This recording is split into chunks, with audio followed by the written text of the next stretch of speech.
Skyline High School, second time in the competition, here with the commodity track. Tell us a little bit about Skyline High School and introduce yourselves too. So we're a public high school in Utah, Salt Lake City, Utah. We're one of the few schools in Utah that hosts the International Baccalaureate program. You want to hold the microphone up a little closer. 4 out of the 5 of us are part of the IB program there. Okay. Nathan takes quite a few IB classes. You've all done a lot of programming competitions as well, individually and as a team, right? I mean, this is a team that's been together for quite a while. Yeah, we've been together for 3 years right now. Wow. Okay, so from the beginning of high school. Although I do have the feeling that you're probably about 25. Except that I'm not. Still thinking that. Okay. But I'm not 16 either. That's true. So what are your names? Let us know. Let the folks at home know. I'm Rajdeep. Okay. I'm Steven. I'm Wyatt. And I'm Shrevin. And I'm Nathan. Who's about 26. XD. Okay. Although I did check your ID. So what grades are you guys in? We're all seniors. Okay. And is there going to be another Team Skyline next year? We have no idea. Okay. Hopefully there are some promising younger. Some promising young folks. Okay. Y'all a mentor or anything? Yeah, we've been running a few lectures and such, and there has been interest in our school in continuing the tradition. Because you guys are the first high school team to compete at one of these last year, right? And you're the only full high school team here this year too. Yes, sir. So commodity track, it looks to me like you guys really put all your money into the cases. Yep. Let's get a look at those. That's pretty much all we care about. Let's get a close up on those. Those are nice. I think everybody who's watching this right now probably has a few of these in back. This is where all the money went. All the money went into the case. It's appearances. Yes, it's all about aesthetics when it comes to supercomputing. But on the inside, so we have 4 nodes here. On the inside of each node, we run an Athlon 2 X2 dual-core processor. Okay. For RAM, we have dual-channel RAM, 2 gigabytes into each channel, so 4 gigabytes per node total. And inside for computing, we also have a graphics card, a GTX 660 Ti. Boy, that's popular. Was that on sale? No, it just happened that, everybody's running the 660s and the commodity. The 660 is a really cheap card, and I believe the good people at NVIDIA would prefer to say value card, priced.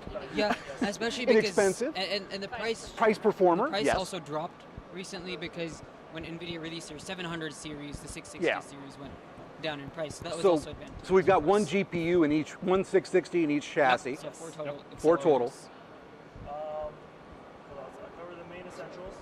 And we're using what, gigabit Ethernet? Cat 5e Ethernet. Cat 1 5e. gigabit. Okay.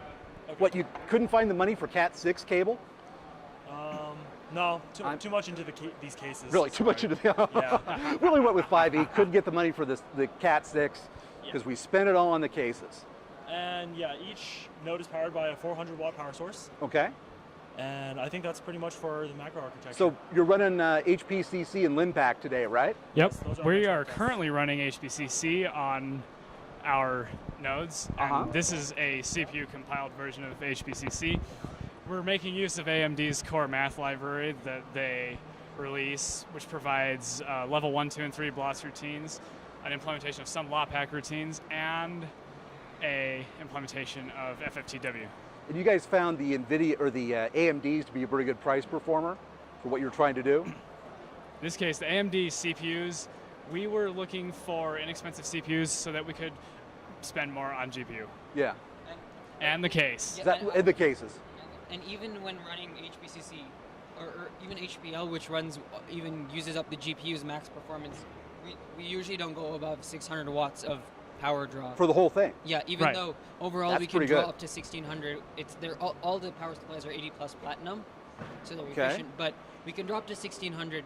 We don't really use it all. How are you doing on getting the applications to take advantage of all your processing power, like the GPUs? So the applications NeMo 5 and WRF, those two have CUDA branches available. In particular, NeMo 5, through its use of the PETC and SLEPC libraries, and PETC itself supports QSparse, which performs sparse linear algebra on GPU. Yeah, I did a webcast with the guy that did NeMo 5, and he gave that out as a tip. WRF's physics modules can be run on the GPUs because they have CUDA support.